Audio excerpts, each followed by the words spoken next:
السلام عليكم أخيارتي meel walba joogtiin waa mar kale muuqaal cusub aan ku eegi doono wararkii ugu dambeeyay kubadda cagta kulamadii la ciyaaray iyo wararka suuqa waan wada eegaynaa Nottingham Forest oo horyaalka Premier League baaqi ku sii ahaatay iyo horyaalkiina waxay farta ka saareen nimankii Manchester City ahay xilli kooxda kubadda cagta RB Leipzig ee horyaalka gacanta u galiyeen nimankii Borussia Dortmund ahay habeenimo maqribkii ayay ciyaarayaan nimankii Borussia xilli Manchester United ay galabta guul gaartay waxayna u baahan tahay si ay championka u xaqiijiyaan hal dhibic oo kaliya kulamada u harsan inay ka helaan Liverpool oo xilli xun barbaro ka heshay kooxda kubadda cagta ee Aston Villa wararka suuqa waxaa ka mid ah kooxaha Real Madrid iyo kooxda Chelsea oo ku dagaalamaya laacibka Dusan Vlahovic xilli Madrid station ay raadinayaan laba striker waana Kane iyo laacibka loo magacaabo Dusan Vlahovic Liverpool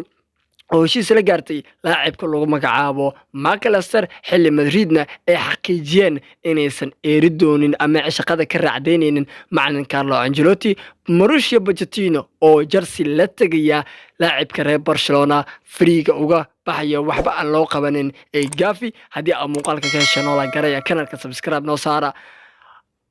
humble iyo kooxda kubadda cagta ee Manchester City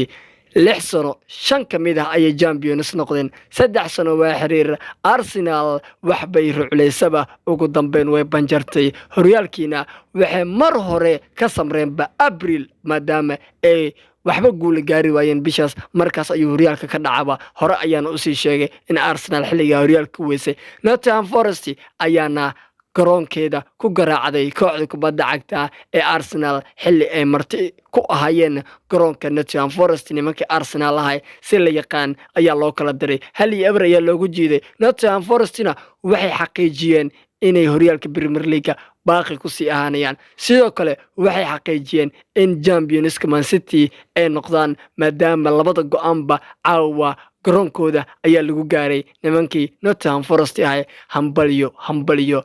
xoog weynta Premier League kooxda sanada Yurub ugu xooga badan ee Manchester City nimanka aan waxba laga qaban karin ugu dambeyn missionkii koowaad successful ayuu noqday wuu guuleystay haatan waxay gacanta ku hayaan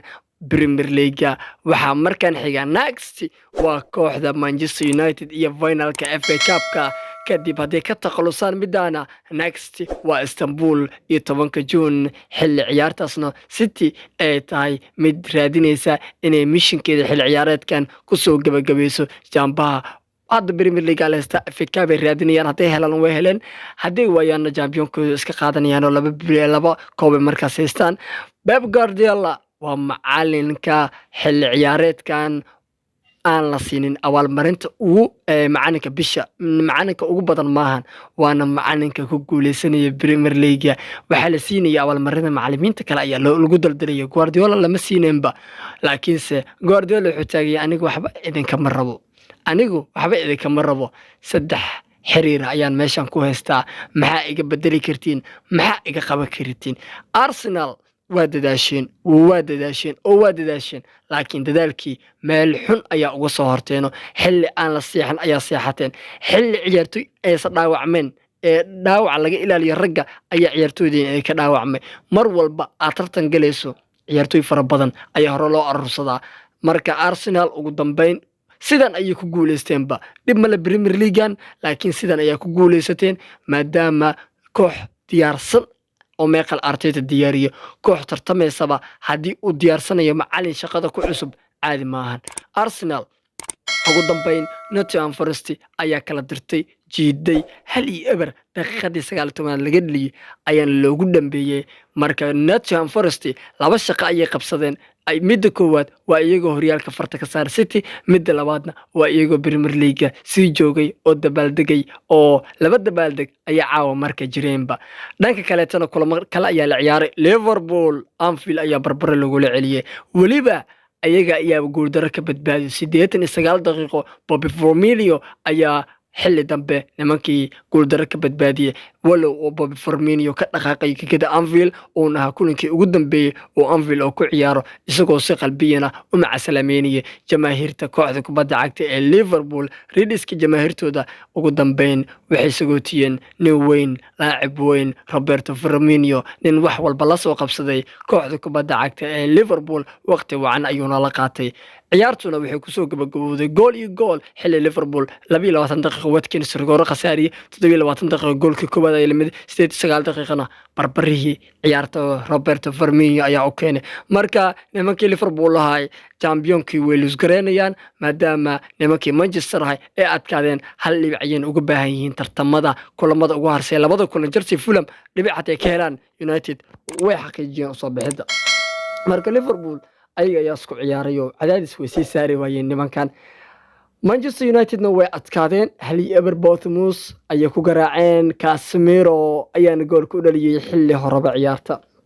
kubad labaale ahayd ayuu shabaqa dhex dhigay. Eriksen soo laanjeeyay ciyaartooyda Nottingham Forest nimanka la yiraahdo Bournemouth ayaa sii taabtay. Casemirona si la yaqaan ayuu shabaqa u dhex dhigay. odagu caadi maahan. Manchester United marka uu ciyaarayo waa tiim guuleysanaya, waa tiim raaxaysanaya, waa kaare meeshaas yaalo wax walbana ka celinaya. shabaqa Manchester ma ka maqan yahay baaba waay wax ay isku hayaan iyo wax ay ku toorayeen ma jirto. Manchester United-na haatan inay xaqiijiso u soo bixida tartanka Champions League waxaa ka xiga dhibic kaliya, ama inay Chelsea barbara la gasho ama Fulham barbara la gasho ama inay adkaato ugu adigu yaraan. Manchester dhibicdaas haddii hesho waa top 4-keedu waxa xaqiiqsan yahay. marka nimankii Manchester United ahayna hal iyo eber ay ku adkaadeen. Liverpool waa tay barbar la galiyay, Arsenal la garaacay. marka Guardiola oo wuxuu taagnay anigu waxaan rabaa inaan Chelsea garaaco horyaalkana qaato, laakiin Nottingham Forest ayaa shaqo u qabataba.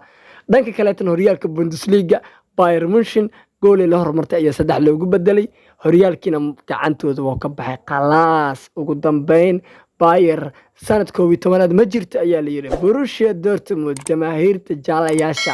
ayaa habeen dambe haddii Augsburg ay garaacaan waxay noqonayaan nimanka hoggaanka horyaalka la wareega. kulankooda ugu dambeeyana minus ayay la ciyaarayaan. caawa hadiyad weyn ayaa uga timid kooxda kubadda cagta ee RB Leipzig. midaas Nkunku iyo xirtiisa ayaa soo direen. Borussia Dortmund caawa farxad ayay meel walba la taagan yihiin maadaama Bundesliga ay qaadayaan. Bayern waxaa la yiri 10 sano ku ekeeya, no 10 sano, no duulaan dambe, no gumeysi dambe waan xorowna. markaan dhinaca kale markaan waxaan eegaynaa wararkii suuqa iyo update-yadii haatan ugu dambeeyay. wararka haatan la qoriyay kuwooda ugu dambeeyay war haatan soo dhacay oo dhowr daqiiqo yaala wuxuu sheegayaaba macalinka haatan shaqada loo magacaabay raba Chelsea ninka la yiraahdo Pochettino inuu hore u sii wadanayo. Chelsea raba inuu geysto raba inuu suuqa ka soo qaado loo soo iibiyo ninka lagu magacaabo Gavi oo Barcelona aan ka mid ahayn ciyaartooyda contractiga ugu jira maadaama nimankan ciyaartooy fara badan ay haystaan. la rabo in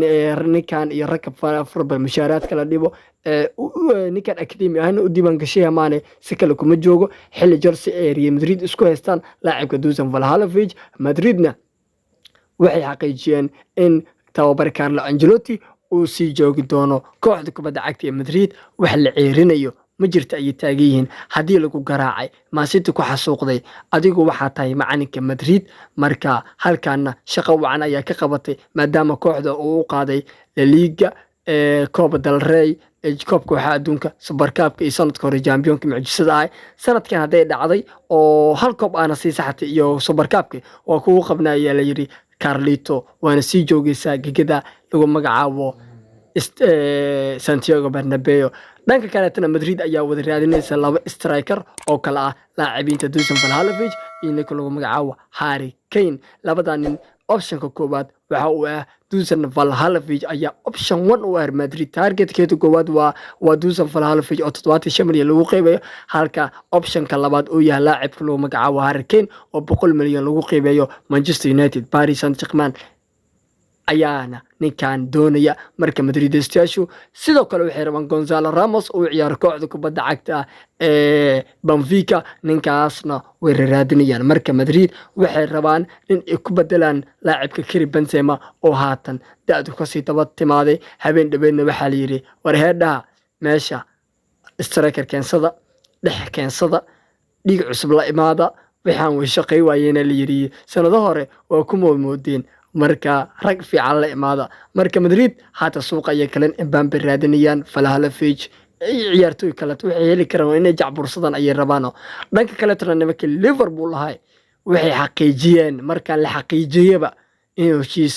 la gaaray لاعبka lagu magacaabo McAllister oo ciyaar kooxda kubadda cagta ee Brighton hada warbixintan haatan waxa soo dhaawacay Fabrizio Romano oo soo confirm gareeyay marka لاعبka lagu magacaabo McAllister wuxuu ku biiriyaa kooxda kubadda cagta Liverpool markuu suuqa furmaba ninkan qalbada dhexe Liverpool ayaa la rabaa in lagu xoojiyo isaga ciyaartoy kale marka Jordan Klopp shaqo fiican ayuu rabaa inuu xil ciyaareedkan ka qabto markuu bilaabanayaba kooxda kubadda cagta ee Liverpool war akhiirada muuqaalka heshan oo la garay kanka subscribe noo sar